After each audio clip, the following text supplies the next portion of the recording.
Saudi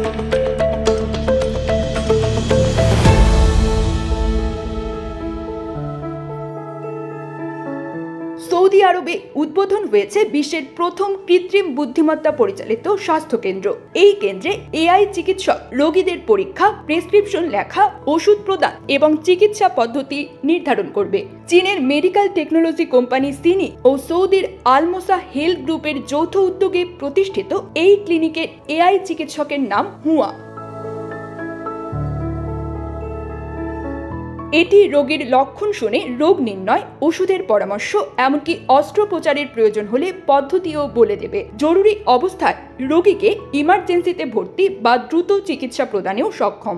AI চিকিৎসকের মস্তিষ্কে কয়েকশো রোগের ডাটাবেস সংরক্ষিত হয়েছে, যা থেকে এটি হাঁপানি, ফ্যারিঞ্জাইটিস, শ্বাসযন্ত্রের সমস্যা, চর্মরোগ ও হজমজনিত অসুস্থতা সহ 50 ধরনের রোগের চিকিৎসা করতে পারবে।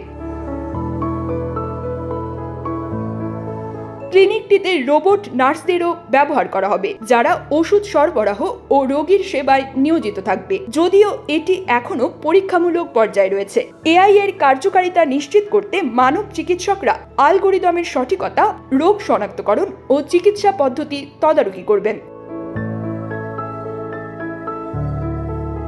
চিকিৎসা ক্ষেত্রে এআই এর ব্যবহার বাড়ছে গত কয়েক বছর ধরে। জাপান ও চীনে ইতিমধ্যে রোবট নার্স ও টেলিমেডিসিন চালু হয়েছে। তবে সরাসরি এআই চিকিৎসকের মাধ্যমে পূর্ণাঙ্গ সেবা প্রদানের এই উদ্যোগকে যুগান্তকারী হিসেবে দেখা হচ্ছে। বিশেষজ্ঞরা আশা করছেন ভবিষ্যতে চিকিৎসা কেন্দ্রে রোগীর চাপ ও জটিল পরিস্থিতি মোকাবিলায় এআই গুরুত্বপূর্ণ ভূমিকা রাখবে।